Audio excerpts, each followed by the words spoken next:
Greetings, dear people of Trinity. This is my 21st reflection. Happy 21st birthday. I feel so honored to spend this time with you each week. As many of you know, I introduced my mother last week. I was visiting her for the week, and every afternoon we sat in a beautiful garden near her house and read poetry together and pondered the meaning of the poems and what they said to us in this moment in our lives. So I was inspired to go back to an incredibly beautiful, beloved poet and to her poems, Mary Oliver. And I thought today I would offer some reflections on spiritual practice with Mary Oliver and with Jesus.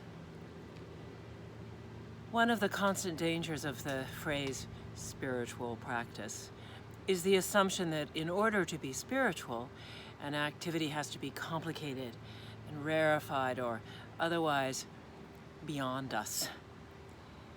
People are liable to think, I just haven't got the time. I don't have the discipline. I don't have the skills. I wouldn't even know where to begin.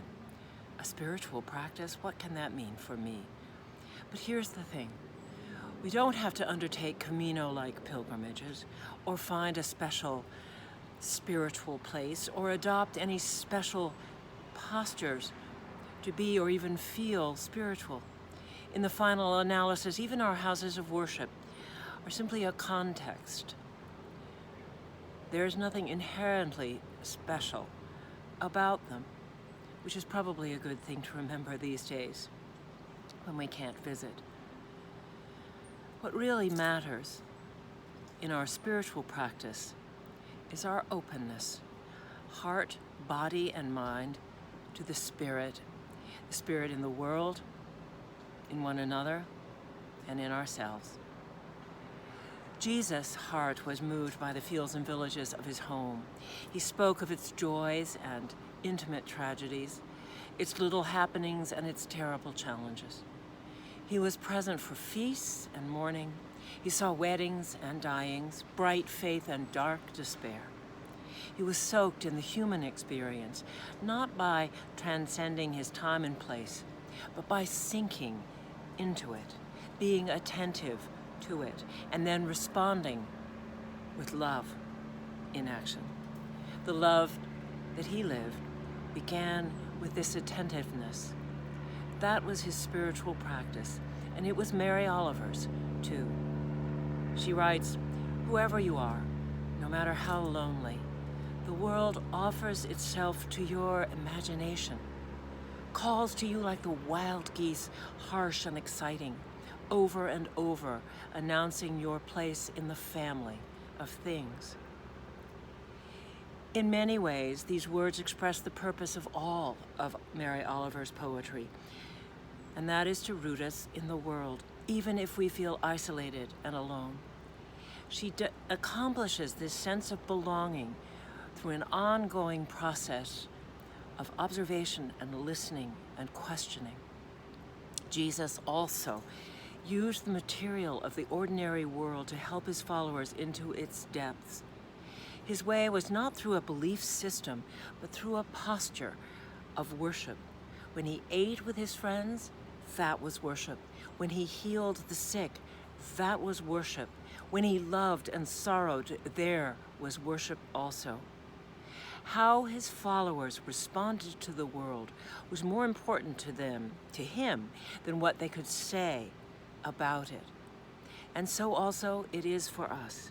How do we respond to the world? And from what place?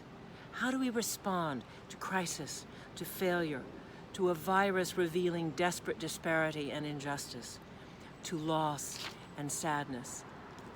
Jesus' stories were littered with the daily things of his world, the birds, the grain, the baking of bread and the making of wine. His sense of the Spirit was always universal, encompassing Jew, Roman, Samaritan, Greek. male, female, but his attention never strayed from the sphere of ordinary experience, daily life. Yet in our world of 24-hour news and 24-hour advertising, Jesus' simple posture of just being present feels utterly impossible.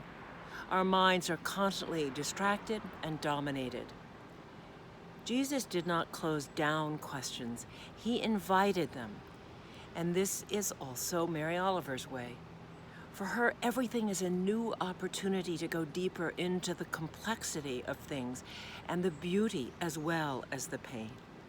By stopping to look and listen, to learn a kind of sacred posture of being there, we stand on the sacred ground of deep, prayerful attention.